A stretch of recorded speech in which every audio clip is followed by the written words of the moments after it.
Kita mengenang akan Golgota, di mana Kristus disalibkan. Karena dari sekian banyak negara saya kunjungi, hampir dikatakan seluruh dunia saya sudah datangi. Rusia, Mesir, ya Afrika, Asia, Australia, semua. Tapi tidak ada satu negara yang membuat saya itu nyantel banget, saudara. Itu sampai ke roh, bukan cuma ke jiwa, yaitu Israel, saudara.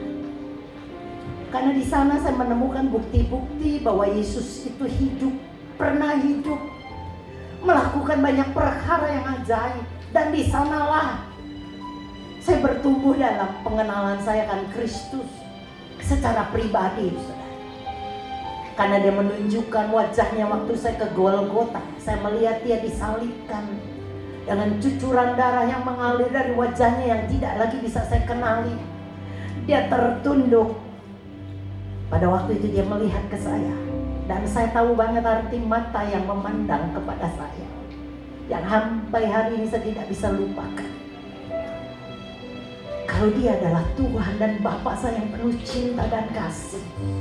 Matanya bukan mata yang menuduh dan menghakimi dan menghukum, tapi matanya yang penuh cinta kepada saya. Sehingga saat itu saya nggak tahan, saya menangis. Bukan dari hati tapi dari roh. Saya menangis begitu rupa. Karena tahu cintanya yang begitu besar, saudara.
Anda menikmati Yesus?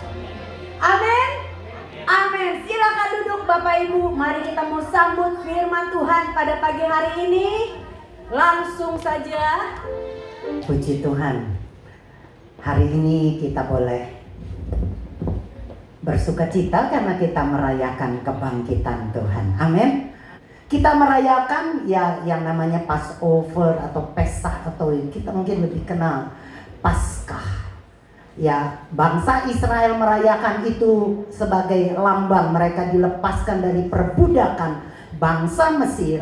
Anda dan saya merayakan karena kita dibebaskan dari perbudakan dosa. Katakan amin. Amin. Kita sudah rayakan itu Jumat Agung. Dan hari ini kita melihat bahwa Yesus tidak selamanya mati di kubur. Dia 3 hari kemudian apa saudara? Bangkit. Ya. Bangkit, satu kebangkitan yang mungkin tidak bisa dipercaya oleh orang banyak. Ya, karena diragukan dan memang tidak bisa orang melakukannya. Bagaimana mungkin mereka mati dan bangkit? Nggak mungkin di akal logika. Tapi Yesus buktikan. Bukan cuma itu, coba kita lihat. Ya, kita mau lihat bagaimana kebangkitan Tuhan ini sesuatu yang sangat besar sekali. Anda dan saya sudah sering merayakan yang namanya Paskah. Kita sudah tahu Yesus bangkit, iya tahu. Yesus luar biasa mengalahkan maut, amin. Sehingga kayaknya menjadi biasa. Tetapi saya berdoa hari ini, waktu Anda mengetahui tentang kebangkitan Tuhan, bukan cuma tahu, tapi saya berdoa Anda mengerti. Maka sebagaimana murid-murid Tuhan Yesus berubah Pada waktu mereka mengerti akan kebangkitan Tuhan, mereka menjadi orang-orang ciptaan yang luar biasa. Yohanes 20 ayat 1 sampai 8. Kita mau belajar lebih lagi tentang kebangkitan Tuhan ini. Yohanes 20 ayat 1 sampai 8. Maria, ayat yang pertama, yang kedua. Ayat yang kedua kita coba cek. Dikatakan, ya, Tuhan telah diambil dari kuburnya. Ini kata-kata Maria. Betul saudara, lihat ayat pertamanya. Dikatakan pada hari pertama itu pagi-pagi masih gelap, Maria Magdalena pergi ke kubur. Dan dia berkata pada waktu dia lihat kubur itu, saudara, ya, batu telah diambil dari kubur. Terjemahan lain, batu bukan diambil tapi terguling, dipindahkan. Anda harus paham dulu bahwa pemakaman atau kuburan orang zaman dulu, khususnya bangsa Israel, tidak sama seperti yang mungkin ada di benak kita. Ya, mereka tidak ditanam, tidak dikubur di tanah, tetapi mayat itu diletakkan di lubang-lubang gua atau di bukit-bukit. Ya, tidak ditanam, tapi ditaruh di lubang-lubang bukit, di lubang-lubang gua.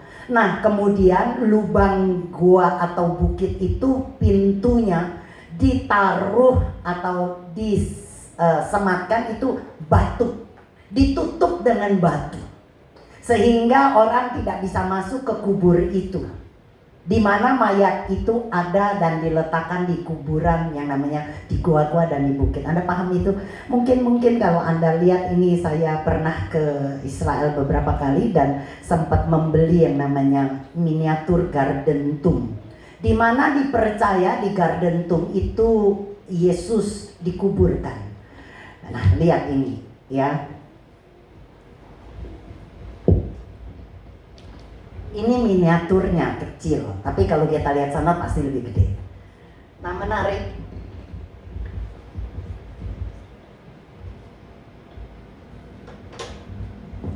Di dalamnya, kalau Anda lihat, ini ada bagan-bagan di mana kuburan bangsa Israel itu terbagi-bagi. Ada yang namanya ruangan di mana mereka menangisi mayat atau menangisi orang yang meninggal, yang tentunya adalah orang yang dikasihi. Kemudian dimasukkan lagi ke dalam, saudara, di mana di situ ada batu yang di mana mayat itu dibaringkan. Ya, nanti Anda boleh lihat ini, ya.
Lihat ya.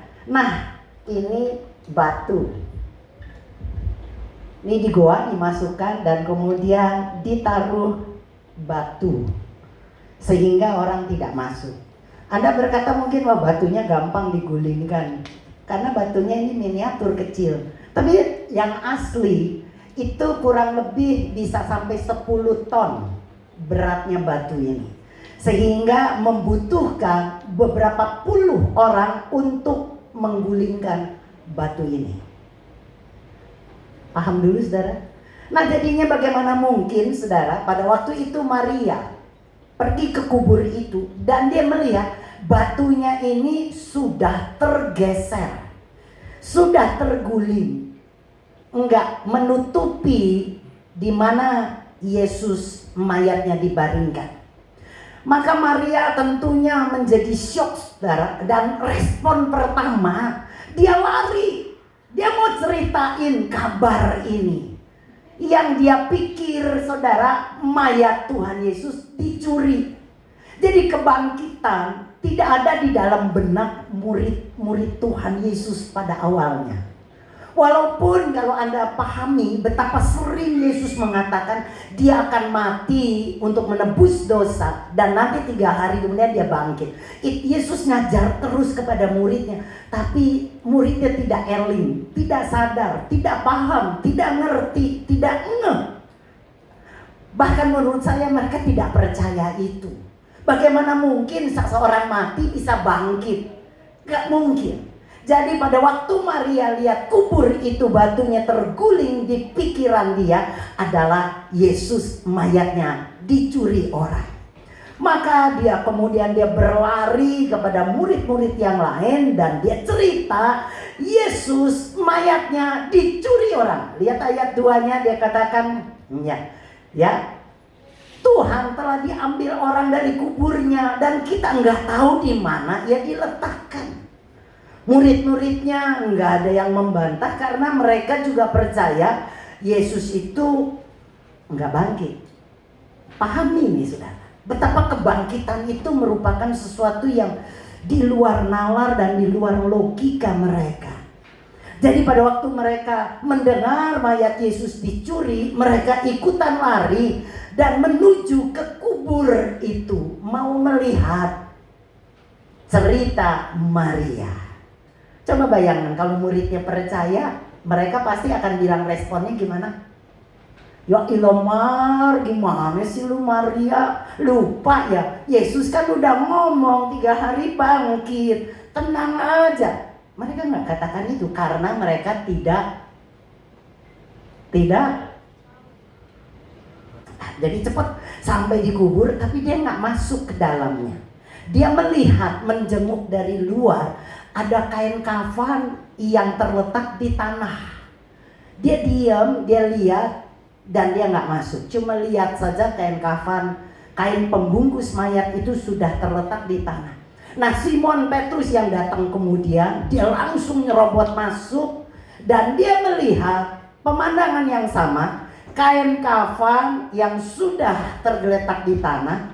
Tetapi dia melihat ada satu kain lagi yang namanya kain peluh.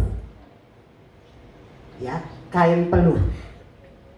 Setelah itu Yohanes baru masuk. Dan Yohanes masuk melihat kain kafan terletak di tanah dan kain peluh ada terletak di pinggir. Menarik saudara. Kalau kita nggak ngerti, kita mungkin pikir itu biasa. Tapi saya mau bawa Anda coba untuk memahami akan tradisi orang Yahudi. Waktu mayat dikubur itu tidaklah dipakaikan jas seperti kita. Tidak dikasih baju yang kalau perempuan dikasih baju mungkin yang putih seperti pengantin yang paling cakep gitu ya, baju yang paling terbaik. Enggak saudara, tapi orang Yahudi itu saudara dibungkus dengan yang namanya kain kafan. Nah, nanti dikasih juga itu talit ya, talit di mana ujungnya itu talitnya dipotong, yang bercerita kalau mereka sudah yang mati itu tidak ada hubungan lagi. Tetapi saudara, mereka dibungkus dengan kain kafan, kain putih kurang lebih 4 meteran, lebih dari 4 meteran, dibungkus kakinya ya sampai ke leher, diikat seperti pocong seperti zombie. Coba kau lihat. Tapi menarik ya, ini menarik, mereka bedanya dengan kain kafannya bangsa kita, orang-orang muslim itu kan juga diberi kain kafan, tapi mereka dibungkus sampai ke kepala, diikat di kepala, jadi seperti kayak pocong gitu ya, bener ya, dia suka. Iya, kurang lebih seperti ini, saudara. Dimana orang yang mati dibungkus sampai leher dan kepalanya diikat lagi dengan kain yang beda.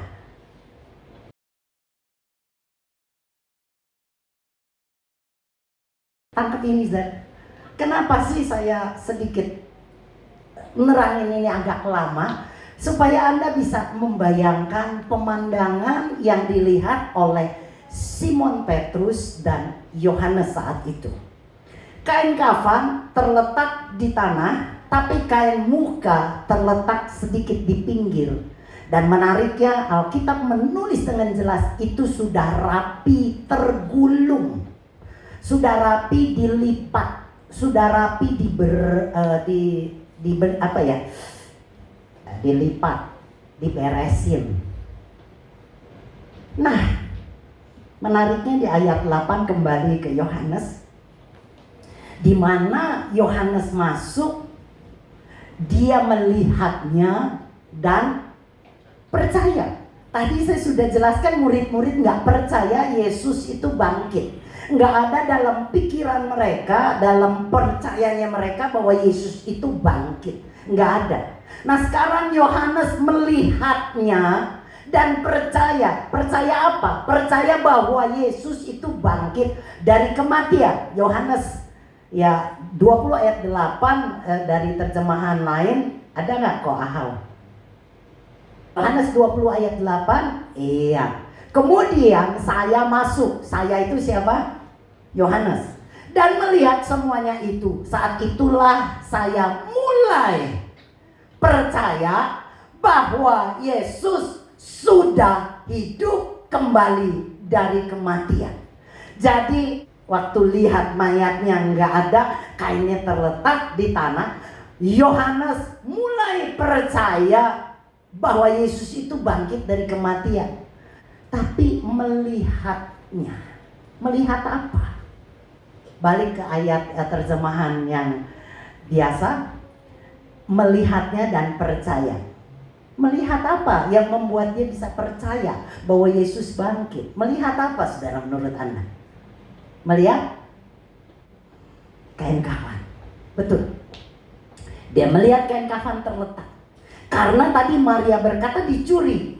Saudara bayangkan kalau seorang pencuri datang mencuri mayat Yesus, bisakah pencuri itu membuka pocongnya kain kafan itu, sempet-sempetnya dia buka itu lilitannya, dia taruh terletak di tanah? Saudara harus paham, orang Yahudi kena mayat itu najis. Gak mungkin dia menyentuh mayat. Bagaimana mungkin pencuri itu membuka lilitan kain kafan Yesus karena membuat dia najis? Kedua, pencuri itu namanya mencuri kan gak kepengen ketahuan. Setuju gak saudara? Sekarang ya jadi itu kan membutuhkan waktu. Bagaimana mungkin membuka lilitan mayat? Butuh waktu, nanti ketahuan. Jadi gak mungkin dicuri. Kemungkinannya cuma satu saudara. Apa? Yesus bangkit. Dia melihat bukan cuma kain kafan, tapi dia melihat saudarion, kain peluh itu tergulung ada di samping daripada kain kafan itu beda, ini dia tergulung. Saya udah bilang, kain peluh itu adalah penutup muka, keringat lap, kain lap muka yang berkeringetan. Bagi kita kayaknya nggak ada sesuatu yang spesial. Kain perlu dilipat rapi, ya oke lah sudah. Kembali kita harus mengetahui tradisi orang Yahudi. Pada zaman dulu orang Yahudi tuan dan majikannya itu jelas banget kita bisa melihat pada waktu mereka makan. Majikan makan, maka pelayan akan menyiapkan makanan di meja makan. Dan pelayan gak boleh duduk, gak boleh jalan, gak boleh kemana-mana. Dia berdiri di samping majikan, menunggu majikannya makan. Majikannya selesai makan, maka dia berdiri dan di sampingnya pasti dikasih serbet Kalau kayak kita bilang, kain serbet tahu? Kain elap tangan yang dilipat, maka dia ambil, dia elap tangannya, dia elap mulutnya, kemudian dia elap janggutnya. Kebiasaan orang Israel kan punya janggut cukup panjang, jadi dia lap, dan kemudian kain lap ini, kain serbet ini dia taruh di meja, dia taruh tanpa melipatnya, tanpa beresin, maka membuat pelayan itu ngerti bahwa majikannya selesai makan dan nggak balik. Itulah tandanya pelayan harus beresin meja. Tanggap? Tapi kalau majikannya berdiri, kemudian elap semuanya, tangannya, mulutnya, janggutnya, dan serbet itu dilipat rapi. Anggap saja nih serbet, dilipat rapi, tergulung, dan dia taruh di meja. Itu tanda pelayannya nggak boleh beresin meja. Karena majikannya cuma pergi sebentar dan kemudian dia akan datang lagi dan melanjutkan makannya. Jadi artinya aku akan datang kembali. Jangan rapihin, nanti ku makan. Tangkep ini saudara. Dan ini memberi pengertian kepada Yohanes dan kepada kita tentunya. Saya percaya kenapa dicatat kain peluh itu saudara, digulung, dirapikan, ditaruh, memberi pesan kepada Anda dan saya. Dia akan datang lagi. Amin. Dia akan datang kembali untuk kita. Wow. Nah, pada waktu Yohanes melihat itu, kain kafan yang terletak, kain peluh yang sudah digulung, dia melihat dan percaya. Dan apa yang terjadi? Saudara, bukan cuma Yohanes, Simon Petrus, tapi Tuhan Yesus menunjukkan diri, kebangkitannya kepada banyak orang. Kepada Yakobus, saudara tiri dari Yesus Kristus yang tidak percaya kepada kokonya, kepada Yesus sebagai kakaknya, tidak percaya kalau Yesus itu Tuhan. Yesus menampakkan diri kepada Yakobus, saudaranya yang nggak percaya. Kemudian dia menampakkan diri kemana lagi, saudara? Kepada Thomas yang tidak percaya. Dia datang, dia berkata, cucukkan tanganmu, periksa lambungku dan tanganku yang berlubang. Maka Thomas yang nggak percaya Yesus bangkit menjadi percaya. Waktu murid-murid kumpul, Yesus menampakkan diri, padahal pintunya terkunci. Jelas di Alkitab pintunya terkunci, tapi Yesus bisa datang, tembus pintu, tembus ruang dan waktu. Hebatnya saudara, dia berkata, shalom, damai sejahtera bagi kamu semua. Dia menunjukkan diri kepada Kefas yang juga nggak percaya. Dia menunjukkan diri kepada 500 orang. Kalau murid-murid 12, kalau cuma pada pribadi satu. Sekarang Yesus menampakkan diri kepada 500 orang sekaligus. 1, 2, 3 saksi mungkin kurang kuat, tapi 500 yang menyaksikan Yesus bangkit, itu sebuah kesaksian nggak bisa diragukan. 1 Korintus 15 ayatnya menjelaskan ini saudara, supaya kita percaya. Lihat saudara,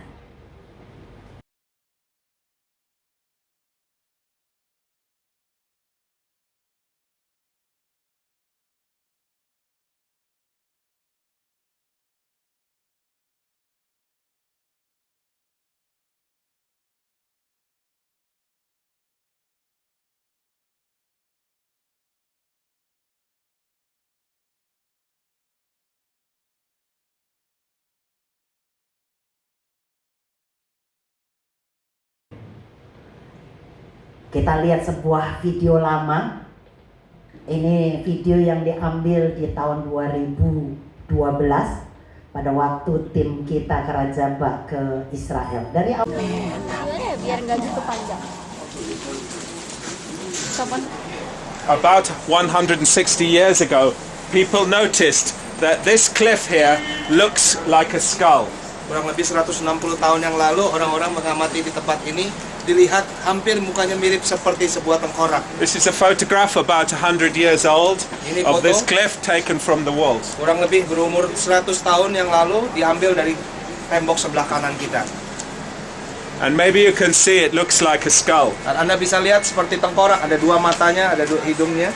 So now the mouth is underneath the bus park here. Tapi sekarang mulutnya ada terendam di bawah di tempat di belakang para parkir bis ini.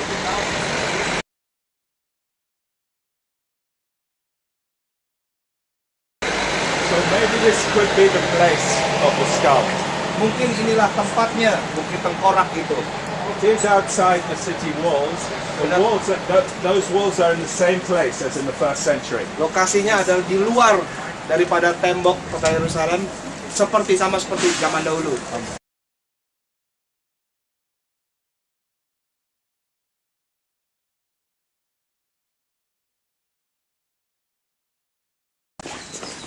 I think this tomb here gives a very good picture of the tomb in which Jesus was placed. Saya pikir gua di sini memberikan gambaran yang hampir bagus, hampir sempurna tempat di mana Yesus diletakkan sesuai dengan Alkitab.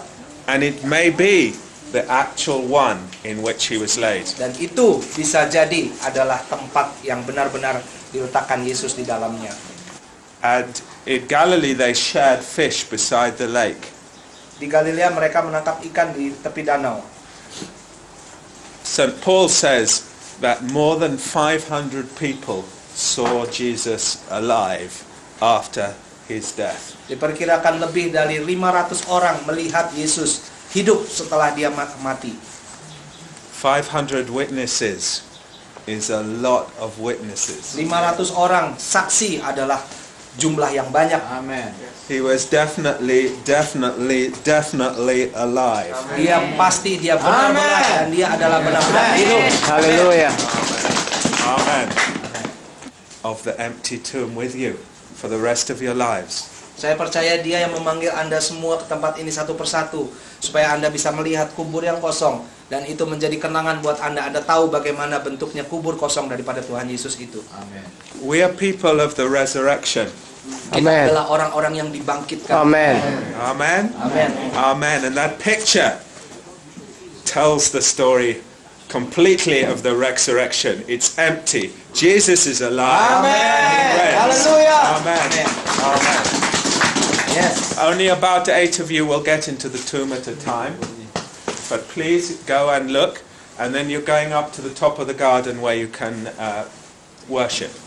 Oke, saudara-saudara masuk ke dalam guanya hanya boleh berdelapan aja, nanti gantian jadi masuknya. Setelah masuk, saudara bisa naik ke atas, kita ketemu lagi di atas. Masuk di dalam, boleh foto, secara cepat nanti keluar ke atas. Stop. On the outside of the tomb, to the left of the entrance, carved into the rock, you will see the symbol of a cross. I'm gonna come over here. You will see that the tomb is made up of 2 chambers or 2 rooms. The first room, the one you will be going into, was known as the weeping chamber. And the weeping chamber was the place where after the preparation of the body, the family would have a time of mourning over the body. And that's the reason why you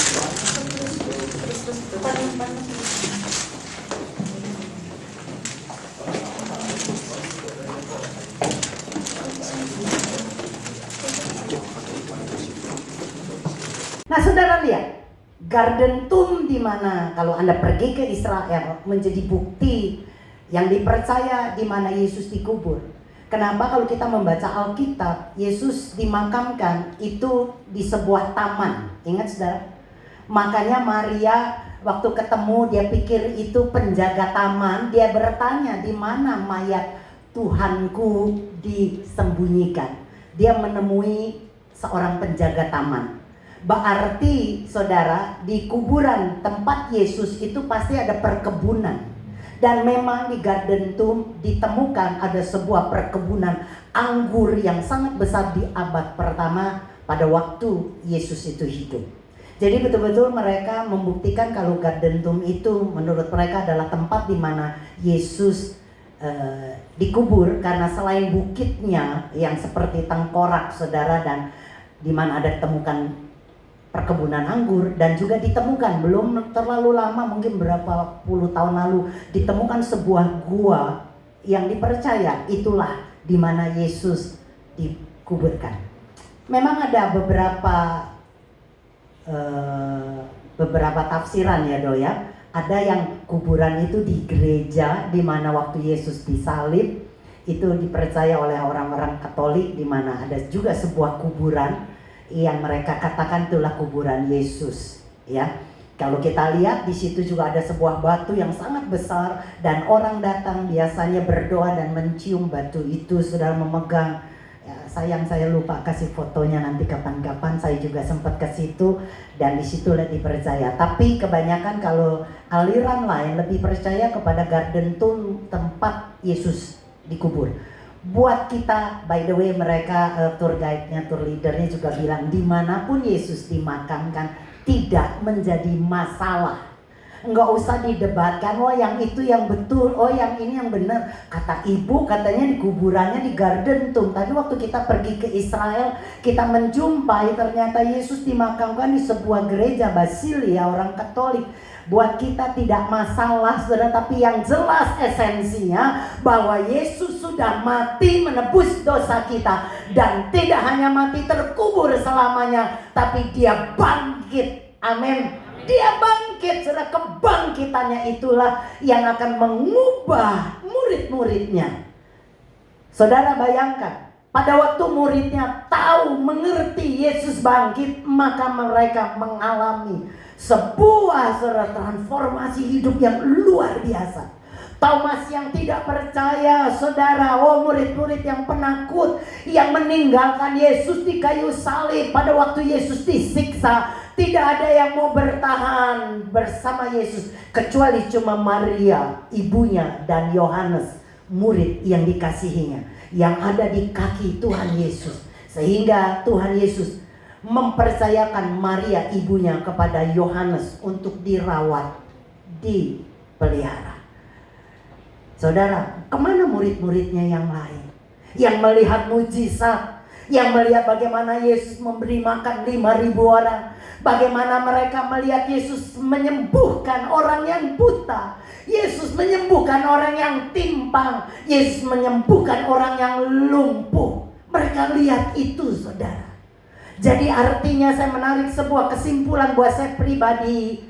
Mujizat tidaklah membuat orang berubah. Hari ini kita terima mujizat, kita berkata yes, yes. Tapi kalau Anda tidak didasari dengan dasar yang teguh, iman yang benar, satu waktu kita akan bisa lari meninggalkan Tuhan. Mujizat bukanlah tanda iman kita ini.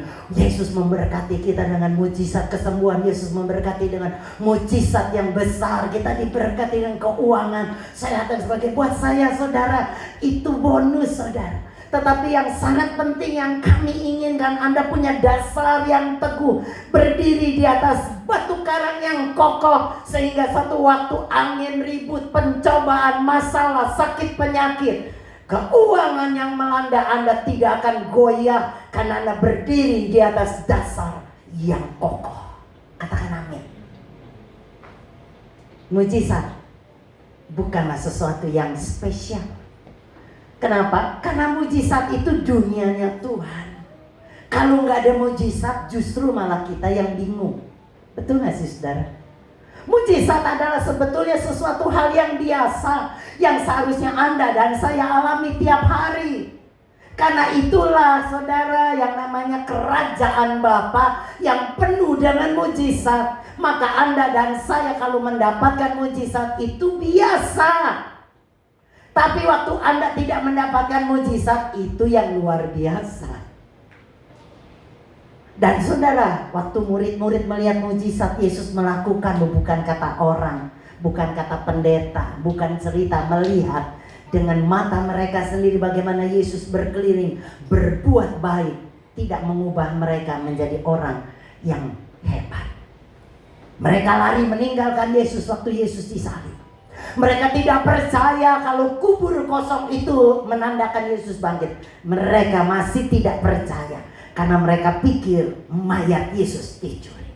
Tapi waktu mereka mengerti akan kebangkitan Yesus, mereka berubah luar biasa. Thomas yang jadi penakut, saudara bisa baca dalam sejarah. Dia berkeliling, saudara, sampai saudara ke satu negara, kalau saya tidak salah ke India. Dia mati, saudara, karena Injil. Bagaimana saudara murid-murid Yesus yang tadinya takut meninggalkan Yesus disalib, akhirnya sejarah mencatat mereka bertahan dalam imannya. Walaupun mereka digoreng dalam minyak yang panas, mereka tetap percaya. Bagaimana saudara Paulus, saudara, yang tadinya orang kafir yang tidak percaya, waktu berjumpa kepada Tuhan, di mana Yesus menampakkan diri dengan kebangkitannya, mengubah Paulus menjadi rasul yang sangat luar biasa. Hampir 3/4 perjanjian baru ditulis oleh Rasul Paulus. Petrus yang apa saudara? Bersumpah, bukan cuma nggak ngaku, pakai sumpah, nggak kenal sama Yesus. Enggak, pada waktu Yesus diadili, kepingin dibunuh, kepingin saudara disalibkan, ada seorang yang berkata, ini juga muridnya nih, ini muridnya. Dia berkata, nggak kenal dia jalan. Ketemu lagi orang, dia berkata, benar gue lihat lu waktu itu sama Tuhan Yesus. Dia berkata, bukan, salah lihat, bukan. 3 kali, yang ketiga kali Petrus bersumpah, sumpah gak kenal dia. Apa yang bagus dari muridnya pada waktu mereka mendapatkan mujizat? Tapi pada waktu Petrus mengetahui kebangkitan Tuhan, dia rela mati disalib, bukan seperti Tuhannya, bukan seperti gurunya disalibkan seperti ini, tapi dia disalibkan terbalik. Kepalanya di bawah, kakinya di atas, saudara. Itu satu penderitaan disalib saja, penderitaan yang luar biasa. Nggak ada, saudara, hukuman yang paling sadis di dunia ini sampai sekarang kecuali disalib. Orang dibunuh, ditembak, sedetik mati, sekejap mati. Digantung mungkin sedikit saudara ngap, tapi kemudian dia mati. Tapi saudara, disalib itu bisa mati berhari-hari. Ada yang 7 hari baru mati, ada yang 9 hari baru mati. Dibiarkan panas-panas saudara, dengan terik matahari terbakar, malam dinginnya luar biasa, ditambah orang yang disalib biasanya dicambuk dulu, saudara. Maka kita dapat di film, saudara, bagaimana Yesus, kita melihat dan membaca bagaimana Yesus dicambuk sampai pukulan cambukannya itu, dia ujung-ujungnya dikasih duri, saudara, yang ditajamkan, atau tulang binatang yang ditajamkan, besi bulat-bulat yang berat. Waktu dicambuk tubuh Yesus, bukan cuma sakit, tapi dagingnya keikut, saudara. Bukan sekali, 39 kali cambukan itu, saudara. Sehingga dikatakan bukan cuma tubuhnya tidak ada daging, tulang kelihatan, saudara, karena dagingnya tercabik sudah, nggak ada daging yang nutupi tulang, saudara. Wow.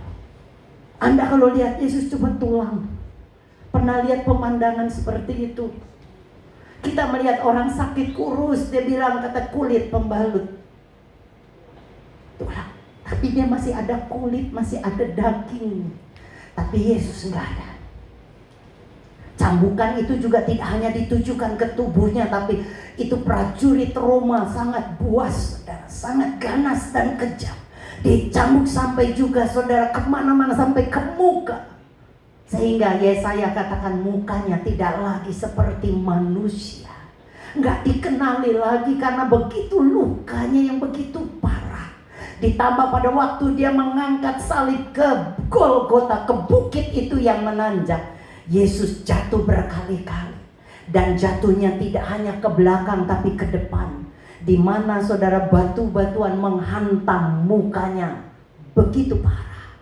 Maka nggak aneh dikatakan mukanya nggak lagi berbentuk seperti manusia. Penderitaan yang luar biasa. Dibiarkan orang salib mati, saudara, dengan perlahan. 9 hari pernah ditemukan orang itu hidup 9 hari. Terik matahari, panas menyengat, dinginnya malam, saudara, karena dia ditelanjangi. Ditambah luka-luka cambukan, saudara, itu sudah dilaletin, diberi atau di binatang-binatang serangga yang menggerogoti, gatalnya luar biasa, tapi tidak bisa menggaruk. Saudara bisa bayangkan itu. Kita kalau di belakang garuk, saudara, gatal, aduh, kita cari apa saja untuk. Yesus tidak bisa. Tangannya tersalib. Dan tidak diberi makan. Tidak diberi minum. Maka hukuman salib adalah merupakan hukuman yang paling kejam yang pernah seorang manusia alami. Karena dia cinta Anda dan saya. Gak ada orang yang bertahan setelah disalib dengan penderitaan yang begitu rupa, saudara. Padahal kita tahu Yesus tidak pernah berdosa. Dia tidak melakukan kesalahan sedikit pun. Tetapi dia tanggung semua penderitaan itu di atas kayu salib untuk Anda dan saya. Cintanya maka buat saya itu sangat ajaib, saudara. Itu dasar yang kokoh, yang kuat, yang saya percaya kalau Anda tahu tidak akan menggoyahkan iman kita. Walaupun kita lagi ngalami penderitaan, walaupun kita lagi disiksa, walaupun kita mungkin lagi kelaparan, walaupun kita dianiaya, kata Rasul Paulus berkata, dia alami karam kapal, puasa, nggak bisa. Anda bisa baca itu dalam Korintus 11. Bagaimana dia mengalami penderitaannya begitu rupa. Hanya untuk mengabarkan Injil, dan dia rela lakukan itu. Kenapa? Saya cari, saudara. Kenapa murid-muridnya begitu luar biasa, mengalami penderitaan yang begitu hebat, kok bertahan dalam imannya. Waktu mereka melihat mujizat, mereka tinggalkan Yesus. Waktu Anda dan saya mendapatkan mujizat, satu waktu mungkin kita bisa tinggalkan Yesus. Tapi waktu kita mengetahui kebangkitannya, itu akan mengubah hidup kita. Murid-murid Yesus menjadi luar biasa dan tidak ada rekayasa dalam kebangkitan. Coba bayangkan bagaimana murid-murid merekayasa kalau bangkitnya Yesus itu cuma bohong, cuma hoax. Mereka ceritain Yesus bangkit dengan upah mereka dianiaya. Mereka dikejar-kejar, ingin dibunuh. Waktu mereka cerita Yesus bangkit, mereka dikejar, disiksa.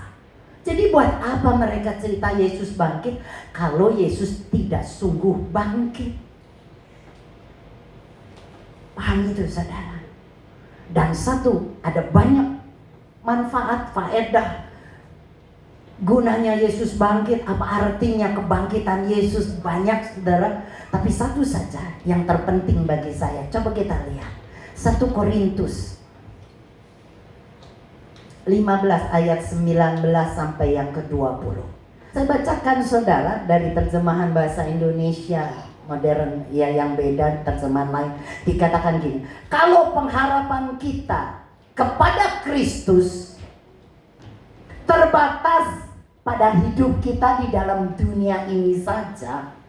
Kalau Anda berharap kepada Kristus di dunia ini saja, berharap diberkati, berharap sembuh, berharap bahagia, berharap wah jadi orang kaya, berharap apapun harapan Anda di dunia ini. Kalau Anda cuma berharap kepada Kristus, cuma harapan di dunia ini saja, dia bilang apa, saudara? Maka dari seluruh umat manusia di dalam dunia ini, kita yang kalau Anda cuma percaya Yesus melakukan mujizat dalam hidupmu, saya berdoa agar saya sembuh, saya berdoa agar saya diberkati, saya berdoa agar saya dicukupi, maka dikatakan Anda orang malang. Kenapa? Karena dasar itu dangkal, saudara. Enggak gitu. Tapi kita lihat coba. Tetapi nyatanya Kristus sudah dihidupkan kembali dari kematian. Inilah jaminan bahwa orang-orang yang sudah mati akan dibangkitkan kembali. Saudara, pengharapan kita bukan cuma hanya kepada mukjizat yang Yesus lakukan di dunia ini. Tapi di atas segalanya yang terpenting menurut saya adalah pengharapan kita akan punya kehidupan yang kekal. Pada waktu saya mati, saya berharap, saya percaya, saya beriman, saya akan dibangkitkan. Sebagaimana Yesus sudah bangkit, maka saya pasti akan bangkit. Kita akan menikmati hidup kita bersama Tuhan di sorga. Amin. Saya berdoa, saya percaya, saya berharap kebangkitan Tuhan bukan sekedar cuma Anda ya biasalah Paskah. Sama Paskah ya, Passover, Pesa. Tapi yang perlu Anda ketahui, kebangkitannya mengubah para muridnya. Kebangkitan Tuhan yang Anda ketahui hari ini akan mengubah sosok hidup Anda ke depannya. Amin. Itulah yang sangat penting arti kebangkitan Tuhan menurut saya. Saya percaya biarlah pewahyuan ini benar-benar memberikan kita akan pengertian yang mendalam, yang menjadi dasar iman kita, sehingga kita menjadi orang-orang Kristen yang kuat, yang gak goyah cuma hanya karena sakit hati, yang goyah karena gosip, yang goyah karena kita gak diberkati, goyah karena kita lagi susah gak dapat duit, goyah karena kita gak sembuh dari penyakit. Kita banyak kali lemah. Tapi saya berdoa biarlah kebangkitan Tuhan mengubah kita menjadi orang-orang yang kuat di dalam Tuhan. Hari ini mari kita nyanyikan lagu ini dengan sebuah pengertian bahwa Dia sangat baik. Kita bangkit berdiri dan biarlah lagu ini boleh kita nyanyikan, dan nanti kita siapkan hati kita untuk perjamuan kudus. Di Golgota darah Yesus tumpah. Darah Yesus tumpah, Menyucikan dosa, menyucikan dosa pikiranku, dosa pikiranku, menyucikan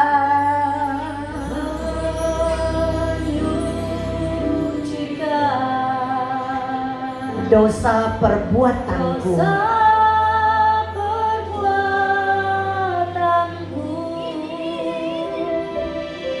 oh darahnya Oh, darahnya yang hapuskan dosa. yang hapuskan dosaku. Amin. Katakan Darah Yesus hapuskan dosaku. dosaku. Darah Yesus. Yesus, Amin. Amin. Hidupkan kita. hidupkan kita. Oh, darahnya Tertumpah tertumpah menjadi jalan selamat. di jalan selamat. Sekali lagi dari atas kita katakan di Golgota. Di Golgota Darah Kristus tumpah darah Kristus tumpah, menyucikan dosa mulut saya, dosa mulut saya, menyucikan dosa tangan saya. Dosa tangan saya. Haleluya. Oh, darahnya yang hapuskan dosaku. Darah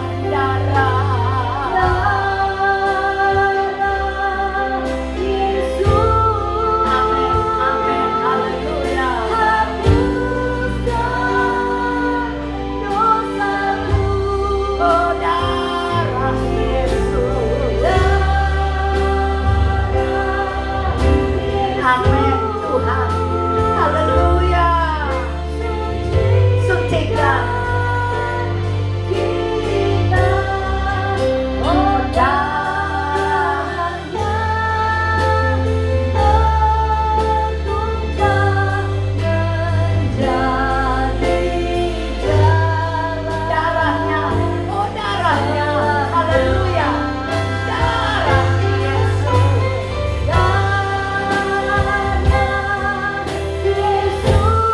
Kalau Yesus sanggup bangkit dari kematian, Dia kalahkan maut. Masakan Dia tidak sanggup menolong Anda saat ini? Masakan Dia tidak bisa menolong Anda?